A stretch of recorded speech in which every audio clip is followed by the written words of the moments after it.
This is a 2003 Chevy Trailblazer, but it was made in '02. So it's 20 years old, we'll say. So when you first buy a car, everything's brand new and fresh. All the grounding from the alternator and the battery that runs all the electrical components in the car and the engine all goes through the body of the car. It's all metal. It's all grounded. See how they have a ground there, another ground over here. And you also have grounding straps. You might have one going from the engine to the frame. You might have another one going from the transmission to the frame. But these cars are made to fail. They're not made to last forever. They're like a lot of contractors. They only have to last long enough for the check to clear. So on a car, somebody finance it for what, 4 or 5 years? We'll just say 7 years. They're made to last about 7 years. So what happens is corrosion gets in between all the metal components that were tack welded. I mean, there's so many different things. Salt gets in there, it starts rotting, rusting. You get into a car accident, body panels are shifted, frames shifted. You start losing the grounds. And look at this from '03 or '02. Look at the size of this wire, man. Is this 4 gauge? I don't think so. This looks like 6 gauge. I mean, come on, this isn't enough. It's obvious these cars are made to fail. But the problem I'm having with my major electrical problems are these battery cables are shot, because I'm sure I've been under this car, been all over this car. I haven't seen any grounding straps.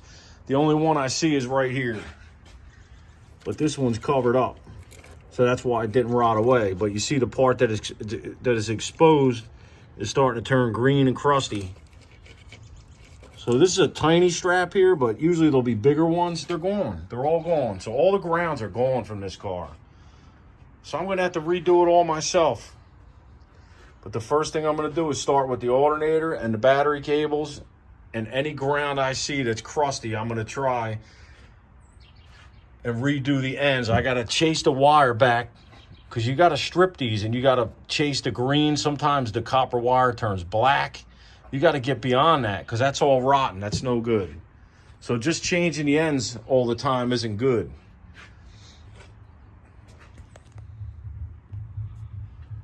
All right, so I had a plan. I got a transmission fluid leak and electrical problems. So I bought the 4. It turns out it's the transmission oil cooler lines that are leaking. So I bought the 4 lines. It's 4 of them. 2 little guys that connect down there to the radiator, and 2 little bit longer ones that go to the transmission, and then they connect right down there. So that was the plan. I was going to do that in a video, but now I realized I'm not connecting new oil cooler lines, transmission lines, to a leaking radiator. See the orange? So now I need to replace that. So I just spent about $600-700 on the oil cooler lines, battery cables, and a new alternator, because as you can see, the alternator looks pretty bad. But it still works. 14 volts. Yet, when the engine's running, idling, if it's driving, everything's fine. So that tells me the alternator is still good. But I'm going to replace it because it looks bad.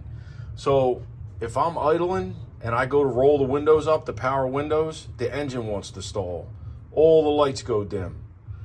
So that tells me I have a grounding issue. So then I come out here and I look at all the different grounds you'll find. See the green crusty? That ground needs to be cleaned, and new terminal. Come over to this ground. They're green and crusty. Same thing, they need new terminals. But what causes this, and what causes most electrical failure on a car, like different sensors, and you pop the plugs out and you see green crusties, they're not getting enough power. Now, if you know you're getting 14 volts from the alternator, it's obviously something going on with the battery or the battery cables. So it starts, so it's obviously not the battery. It's obviously not the alternator, because it has 14 volts. It's the cables. There's the negative and there's the positive. So you'll see mechanics and other people, they'll change the ends. Well, that's not good enough. It's the wires themselves also go bad.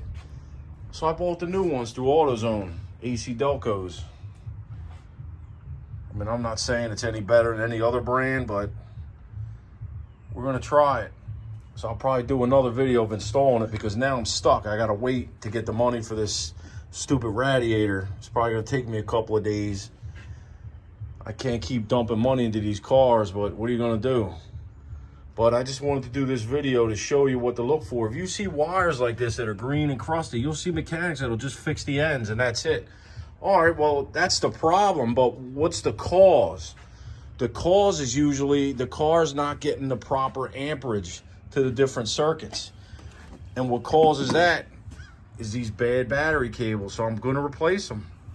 And I'm gonna try to chase these wires down past any green and see if I can reconnect them. If not, I may have to run new wires because this is what causes the problems. This is why your windows go up and down slow, lights dim.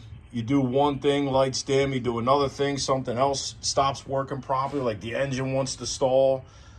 I mean, there's no reason that the engine should want to stall, but that tells me that it's mostly running off of the alternator and it's not getting enough power from the battery, even though the battery is good. That tells you it has to be the cables. So I'll probably do a separate video on that. I have to wait to get the radiator because if I do the radiator, I'm also going to do the lower radiator hose, the upper radiator hose, and the thermostat, which is all behind the alternator. So if I take that alternator off, it should make it easier to replace those parts down there. So I need the radiator first. I need to get the radiator, then I need to do those transmission fluid oil cooler lines, and then I'll move to replacing the alternator. But I don't want to do the alternator yet because I want to do all these hoses and stuff. And as you can see, the lower hose is way down there. I mean, that'll be a circus to do that. So I'm going to try to be smart here and wait until I have every part I need because there might be a chance I can't get the radiator with everything going on. I mean, it's $256. Should be $100. I mean, let's be honest. With this inflation horse crap, what are you gonna do? So I'll probably do a video of the oil cooler lines and then a separate video refreshing this electrical system.